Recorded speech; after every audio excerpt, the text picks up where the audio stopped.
एक बार प्रेम से बोलेंगे जय श्री राधे, जय श्री कृष्णा।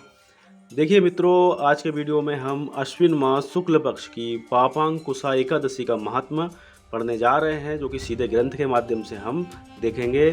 देखिए, युधिष्ठिर ने पूछा, मधुसूदन अब कृपा करके ये बताइए कि अश्विन के शुक्ल पक्ष में किस नाम की एकादशी होती है।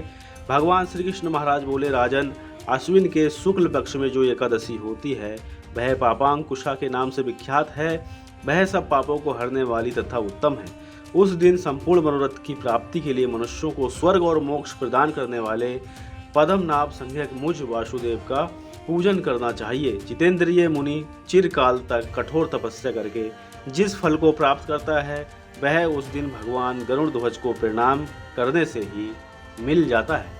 पृथ्वी पर जितने तीर्थ और पवित्र देवालय हैं उन सब के सेवन का फल भगवान विष्णु के नाम कीर्तन मात्र से मनुष्य प्राप्त कर लेता है।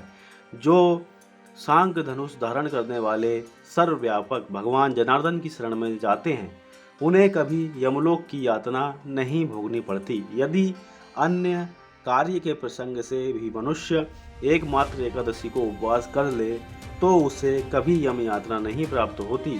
जो पुरुष विष्णु भक्त होकर भगवान शिव की निंदा करता है वह भगवान विष्णु के लोक में स्थान नहीं पाता, उसे निश्चय ही नरक में गिरना पड़ता है। इसी प्रकार यदि कोई शैव या पाशुपत होकर भगवान विष्णु की निंदा करता है तो वह घोर रौरव नरक में डालकर तब तक पकाया जाता है जब तक कि 14 इंद्रों की आयु पूरी ना हो जाती।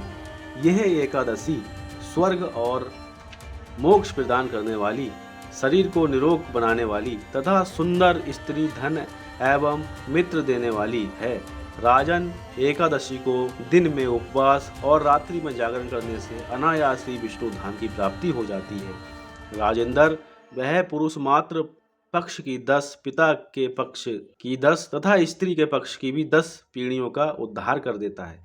एकादशी व्रत करने वाले मनुष्य दिव्य रूपधारी चतुर्भुज गरुड़ की ध्वजा से युक्त, हार से सुशोभित और पीताम्बरधारी होकर भगवान विष्णु के धाम को जाते हैं।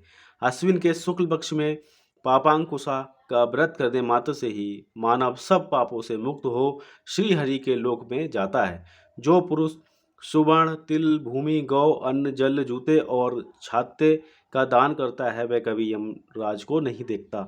नृपश्रेष्ठ दरिद्र पुरुष को भी चाहिए कि वह यथाशक्ति स्नान, दान आदि क्रिया करके अपने प्रत्येक दिन को सफल बनावे। जो होम, स्नान, जप, ध्यान और यज्ञ आदि पुण्य कर्म करने वाले हैं उन्हें भयंकर यम यातना नहीं देखनी पड़ती।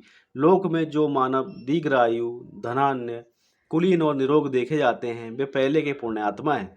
पुण्यकर्ता पुरुष ऐसे ही देखे जाते हैं। इस विषय में अधिक कहने से क्या लाभ।